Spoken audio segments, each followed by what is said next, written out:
I grew up hearing the same message from my family. I wasn't good enough. My older sister Victoria had always been the golden child. Married to a successful hedge fund manager, living in the right neighborhood, belonging to the right clubs. I was just Emma, the younger sister who worked some tech thing that nobody bothered to understand. The pattern started early. When I was 12 and Victoria was 16, Mom would compare our report cards at dinner. Victoria's straight A's earned her a new car at 16. My straight A's earned me a nod and "that's nice, dear." When Victoria got into Yale, there was a celebration party with 200 guests. When I got into MIT, Dad said, "That's a good safety school," and went back to reading his newspaper. I learned to stay quiet. I learned to smile and nod. I learned that nothing I accomplished would ever be enough, so I stopped trying to make them see me. After college, I moved to San Francisco and started working. My family assumed I had some entry-level tech job, maybe customer service or data entry. They never asked for details. I never corrected them. When I came home for holidays, they'd pat me on the head and ask if I was still playing with computers. Victoria, meanwhile, married Bradley 3 years ago. The wedding cost $300,000. I wasn't asked to be a bridesmaid. Mom said it would look unbalanced to have me standing next to Victoria's successful friends. I sat in the back row and left before the reception ended. Last month, Victoria announced she was pregnant. Mom immediately began planning an elaborate baby shower at the Riverside Country Club, the most exclusive club in our hometown. Membership fees started at $50,000 annually, with a $200,000 initiation fee and a 5-year waiting list. "We're having it at the club, of course," Victoria announced during our weekly family Zoom call. She looked directly at the camera, making sure I could see her perfectly highlighted hair and designer maternity dress. "Members and their families only. It's very exclusive." "Sounds lovely," I said, sitting in my small San Francisco apartment, the one they thought was all I could afford. "You can come if you want," Victoria added, her tone making it clear it was a reluctant invitation. "Though I know the club isn't really your scene. Very upscale.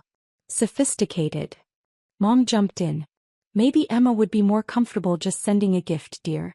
The club has certain standards." I smiled into the camera. "I'll be there. Wouldn't miss it." Victoria's perfectly microbladed eyebrows rose. "Well, don't feel obligated. I know the drive from San Francisco is long, and you probably can't afford to take time off work."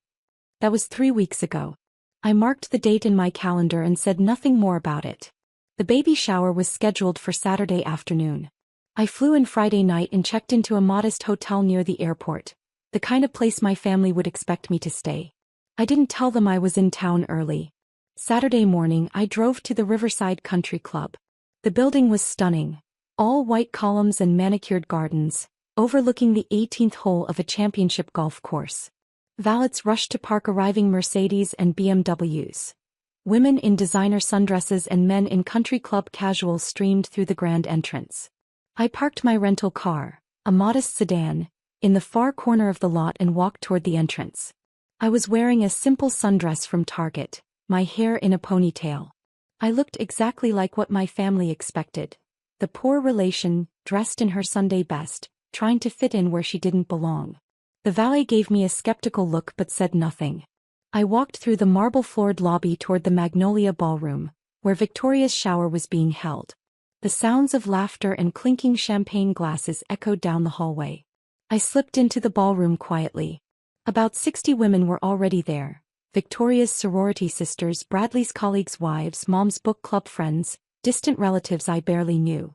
The room was decorated in soft pink and gold, with elaborate floral centerpieces on every table. A string quartet played in the corner.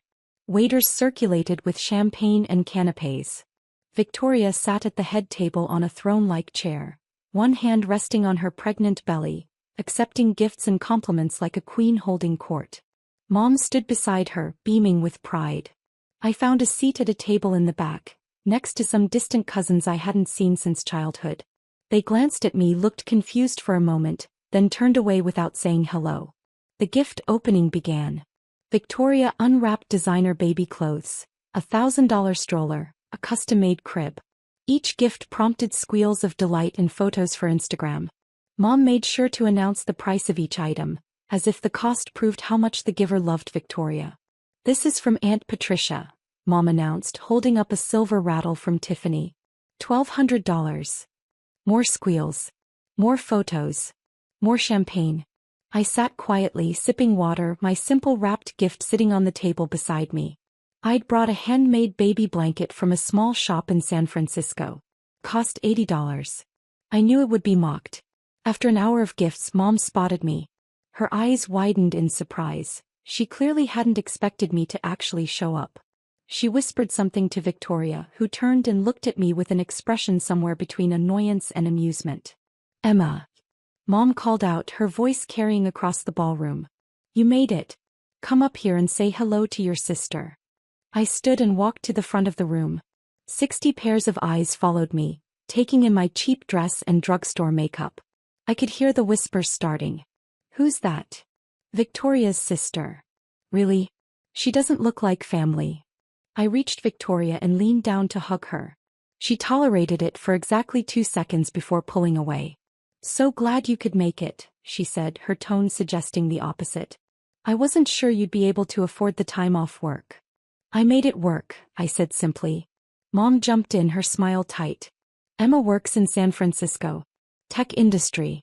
Very proud of her. One of Victoria's sorority sisters, a blonde woman in a Chanel dress, spoke up. Oh, how exciting. Are you an engineer? A programmer? Before I could answer, Victoria laughed. Oh no, nothing like that. Emma does something with computers. We've never quite understood what. She patted my hand condescendingly. It's very sweet that she tries. The women laughed politely. I smiled and said nothing. Well, sit. Mom gestured for me to return to my table. We're about to have lunch. I started to walk back when Victoria's voice stopped me. Oh, Emma, before you sit down, I wanted to ask you something. I turned back. Victoria's eyes glittered with something cruel. Bradley and I have been thinking about joining another club. Somewhere even more exclusive than Riverside. The Platinum Reserve Club downtown. Do you know it? I nodded. I knew it very well. The membership fees are quite steep, Victoria continued, making sure her voice carried to the entire room. $75,000 annually, plus a $400,000 initiation. But Bradley thinks we should apply. She paused dramatically. Of course, it's probably more than you make in several years. But isn't it wonderful that Bradley can provide that kind of lifestyle? Very wonderful, I agreed quietly. I mean, no offense, but you probably couldn't even afford the basic membership here at Riverside. Victoria laughed, gesturing around the ballroom. The initiation fee alone is $200,000. Can you imagine? Mom laughed too, a little nervously. Now Victoria, be nice. But Victoria was on a roll. I'm just saying it must be hard for you seeing how well Bradley takes care of me. Seeing all this. She gestured at the elaborate decorations, the expensive gifts, the designer-dressed guests. Knowing it's so far out of reach for you. The room had gone quiet. Everyone was watching. This was the entertainment. Watching Victoria put her poor sister in her place. I looked at her calmly. You're right. It's very impressive. Victoria smiled, satisfied. I'm not trying to make you feel bad. I just think it's important to be realistic about your station in life. You know, some people are meant for country clubs and some people are meant for public parks. A few women giggled. Mom's face was turning red, but she said nothing to stop it. You can't even afford the basic membership, Victoria said louder now, playing to her audience. I mean, be honest with yourself, Emma. When was the last time you even stepped foot in a place like this? I smiled. This morning, actually. Victoria blinked. What? I was here this morning. Had some business to discuss with the management. Mom frowned. What are you talking about? Stick to your public parks, dear. Mom suddenly interjected, trying to redirect. Places more suited to your budget. This lifestyle isn't for everyone. I nodded slowly. You're absolutely right, Mom. Not everyone belongs here. I picked up my purse and turned to leave. As I walked toward the ballroom exit, I could hear Victoria's triumphant laughter behind me, her friends joining in. Someone said something about knowing your place. Someone else mentioned how sad it must be to be the unsuccessful sibling. I walked through the lobby with my head high and left through the main entrance. The valets looked away as I passed. I got in my rental car and drove away from the country club. But I didn't go far. I pulled into a coffee shop parking lot 2 blocks away and waited. At 10:47 a.m. on Sunday morning, my phone rang. Miss Chin. It was Richard Morrison, the general manager of Riverside Country Club. I'd hired him myself 6 years ago. Good morning, Richard. I just wanted to confirm, you want to proceed with the membership cancellations? All of them, I confirmed. Victoria and Bradley Thompson. Patricia and Robert Chin. Any family members listed under those accounts? Including your mother's individual membership? Especially my mother's individual membership. There was a pause. Miss Chin, just so you're aware, Mrs. Thompson is currently hosting an event in the Magnolia Ballroom. This will cause quite a scene. I'm aware. And you want me to inform them immediately? Immediately. Very well. I'll call them now. I hung up and waited. 3 minutes later, my phone lit up with a call from Mom. I let it go to voicemail. Then Victoria called. Voicemail. Then Bradley. Then Mom again. Then Victoria again.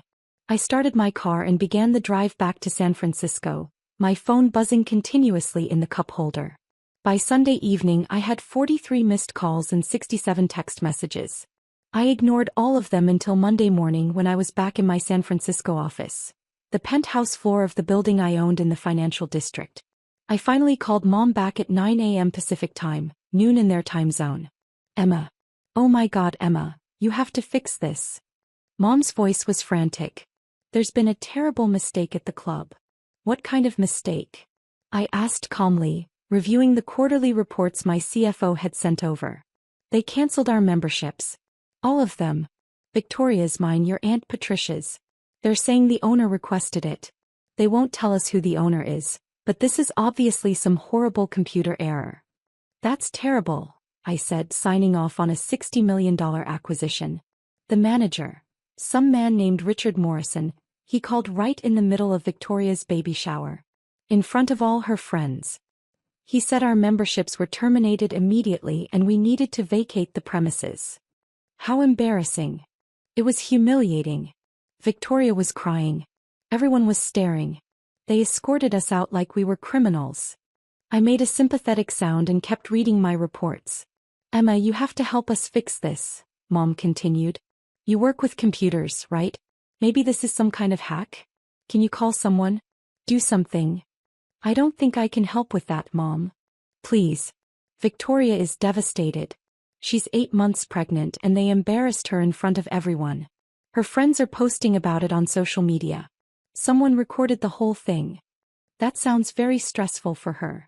Emma. Mom's voice cracked. I don't understand what happened. We've been members there for 12 years. Your father used to golf there every Sunday before he passed. They can't just kick us out. Actually, I said calmly, they can. Property owners have the right to refuse service to anyone. But who would do this? Who would be so cruel? I set down my pen and looked out my office window at the San Francisco skyline. Mom, do you remember when I was 12 and got straight A's and you said, "That's nice, dear," and then took Victoria out for a celebration dinner without me? There was silence on the other end. Do you remember when I got into MIT and Dad called it a safety school? More silence. Do you remember Victoria's wedding where I sat in the back row because I wasn't good enough to be a bridesmaid? Emma, what does this have to do with? Do you remember yesterday when Victoria told me I couldn't afford the basic membership? When you told me to stick to public parks? Emma. I bought Riverside Country Club 6 years ago, Mom. I'm the owner. I've been the owner since I was 28 years old.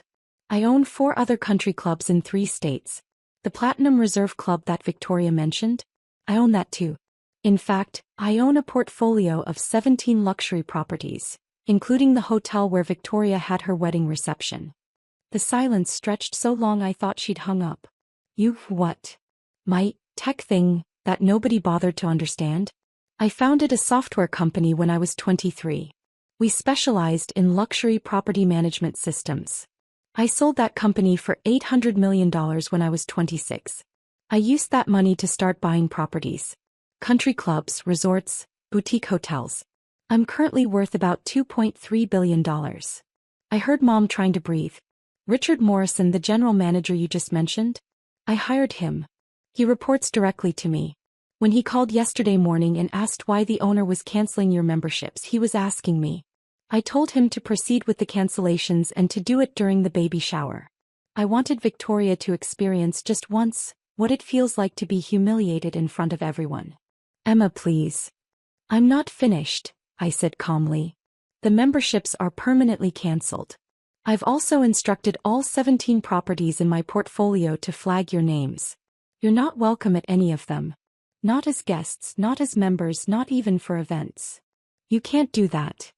I literally can. I own them. Mom's voice changed to pleading. Emma, sweetheart, there's been a misunderstanding. We've always been proud of you. We've always. No, you haven't.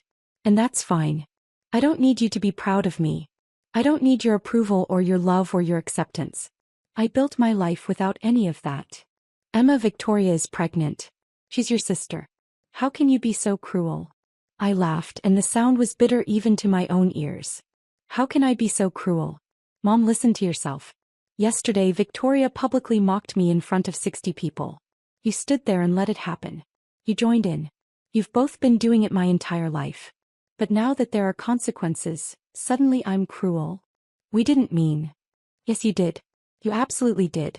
And you know what? I don't even blame you anymore. I used to think something was wrong with me. That I wasn't good enough, smart enough, successful enough to earn your love. It took me years to realize the problem was never me. It was you. My office phone buzzed. My assistant's voice came through the intercom. Miss Chen, your 9:30 is here. I have to go, Mom. I have a meeting with some investors about acquiring a resort chain in Tahoe. Each property is worth about $40 million. That's probably more than Victoria's husband makes in a year. But isn't it wonderful that I can provide that kind of lifestyle for myself? Emma, wait. Don't call me again. And tell Victoria her baby gift is in the mail. It's a handmade blanket from a small shop in San Francisco. Cost $80. I'm sure she'll hate it, but maybe her daughter will appreciate it someday when she's old enough to understand that price doesn't equal value. I hung up. My phone immediately started ringing again. I blocked Mom's number. Then Victoria's. Then Bradley's. Tuesday morning, I received an email from Aunt Patricia. The subject line was family emergency. The email was long, desperate, and poorly punctuated. She explained that she and Uncle Robert were facing serious social consequences from the country club incident. Their friends were asking questions. People were gossiping. Someone had posted a video on Instagram of Victoria being asked to leave the baby shower, and it had gone viral in their social circle. Please reconsider, Patricia wrote. This is destroying Victoria's reputation. She's getting messages from her sorority sisters asking what happened. Bradley's colleagues are talking. This could hurt his career. Emma, she's pregnant. Have mercy. I deleted the email without responding. Wednesday afternoon, my head of security informed me that Victoria and Bradley had shown up at the lobby of my office building, demanding to see me. Security had escorted them out. Thursday morning, my attorney called. Miss Chen, I received a letter from a Patricia Chen. She's claiming you've damaged her reputation and her niece's reputation through your actions at Riverside Country Club. She's threatening to sue for defamation and emotional distress. I laughed. On what grounds? I exercised my rights as a property owner to terminate memberships. There's no defamation in that. That's what I told her attorney, he said. They have no case. But I wanted you to be aware. Thank you. Let me know if they actually file anything. They didn't. Friday evening, 1 week after the baby shower, I received a handwritten letter. It was delivered by courier to my office, marked urgent personal. The letter was from Victoria. Her handwriting was shaky. Emma, I don't know what else to do. I've called, I've texted, I've tried to visit your office. You won't respond. So I'm writing this letter because I need you to understand what you've done. The video of us being kicked out of my baby shower has been viewed over 1 million times. Someone posted it on TikTok with the caption, "Rich people get karma." The comments are brutal. People are calling me entitled, spoiled, a bully. Someone dug up my Instagram and is posting mean comments on all my photos. Bradley's firm is upset. They're worried the negative publicity reflects badly on them. He might lose clients. My friends won't stop asking questions. They want to know who owns the club. They want to know why we were kicked out. What am I supposed to tell them? That my little sister, who I thought was a failure, is actually a billionaire who owns the club and kicked us out for revenge. Mom is devastated. She's crying every day. She feels betrayed. She says you've changed, that success has made you cruel and vindictive. I know I was mean to you at the shower. I know I said things I shouldn't have. But did I really deserve this? Did I deserve to be publicly humiliated while pregnant? Did I deserve to have my reputation destroyed? I'm sorry for what I said. I'm sorry for not being a better sister. Please, Emma. Please fix this. Cancel whatever blacklist you've put on our names. Let us back into the clubs. Help me salvage my reputation. I'm begging you. Your sister, Victoria. I read the letter 3 times. Then I put it in my desk drawer and went back to work. 2 weeks after the shower, Mom called from a number I didn't recognize. I answered before I realized it wasn't blocked. Emma. Oh, thank God. He was crying. Please, sweetheart, please listen to me. I told you not to call. I know, but please. Just listen. Victoria went into early labor. The doctors think the stress triggered it. She had the baby yesterday. A girl. 7 pounds, healthy, but Victoria is not okay. She's depressed. She won't eat. She won't hold the baby. She just lies there crying. I said nothing. The doctors say it's postpartum depression, made worse by the stress of the past 2 weeks. Emma, please. I'm begging you.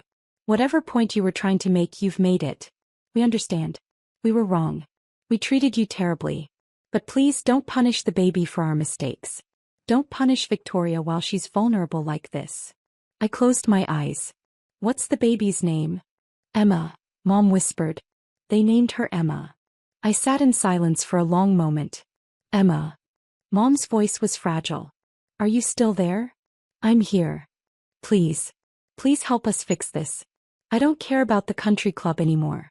I don't care about any of it. I just want my daughter to be okay. I want my granddaughter to grow up in a family that isn't destroyed by this. I took a deep breath. The blacklist stays. The membership cancellations stay. But I'll have my PR team handle the social media situation. They'll get the videos taken down and manage the narrative. It'll cost about $100,000, but I'll cover it. Oh, thank you, thank you. I'm not doing it for you or for Victoria, I interrupted. I'm doing it for the baby. She doesn't deserve to grow up with viral videos of her mother's humiliation. But understand this. Nothing else changes. You and Victoria made your choices. You chose to treat me like garbage for 32 years. You chose to mock me publicly. Actions have consequences. We understand, Mom said quickly. We do. And Emma, for what it's worth, I'm so proud of you. What you've accomplished. Don't, I said sharply. Don't you dare say you're proud of me now. You had 32 years to be proud. You had 32 years to see me, to value me, to treat me like I mattered. You chose not to. You don't get to be proud of me now that you know I'm worth $2 billion. That's not love. That's not family. That's opportunism. Emma. Send me a picture of the baby. I'll send a gift. A real one this time. A trust fund. $5 million accessible when she turns 25. Maybe it'll give her the freedom to be herself, whoever that is, without worrying about living up to impossible family standards. Mom was crying harder now. That's too generous. You don't have to. I'm not doing it for you, I repeated. I'm doing it for her. She deserves a better family than the one we had. I hung up before Mom could respond. That evening I sat in my penthouse apartment, the one my family had never seen, looking out at the San Francisco skyline. My phone buzzed with a text from an unknown number. It was a photo of a tiny baby girl with dark hair and my eyes, wrapped in a hospital blanket. Another text came through. Her full name is Emma Patricia Chin Thompson. Thank you for the trust fund. Thank you for everything. Victoria. I looked at the photo for a long time. Then I forwarded it to my attorney with instructions to set up the trust fund and to include an additional clause. The baby would receive financial literacy education starting at age 12, funded by the trust. She would learn about money, investing, and independence. She would learn that her worth wasn't determined by her family's opinion of her. She would learn what I had to teach myself. 3 months later I received a package. Inside was a framed photo of baby Emma wearing the handmade blanket I'd sent. The one from the San Francisco shop, the one I thought Victoria would hate. There was a note in Victoria's handwriting. She sleeps with this every night. It's her favorite. Maybe you were right about price not equaling value. Maybe I was wrong about a lot of things. I'm sorry I didn't see you before. I see you now. I put the photo on my desk right next to the Forbes magazine from 6 years ago. The one with my face on the cover, the one that said, Tech Prodigy Turned Property Mogul. How Emma Chin Built a Billion-Dollar Empire. The one my family had never seen because they'd never bothered to look. I returned to work, managing my 17 properties, planning my next acquisition, living my life. The life I built without them. The life they never believed I could have. And every morning I walked into my office at Riverside Country Club, the one I still owned, the one they could never enter again, and I smiled. Because I finally understood. Their inability to see my worth was never a reflection of my value. It was a reflection of their vision.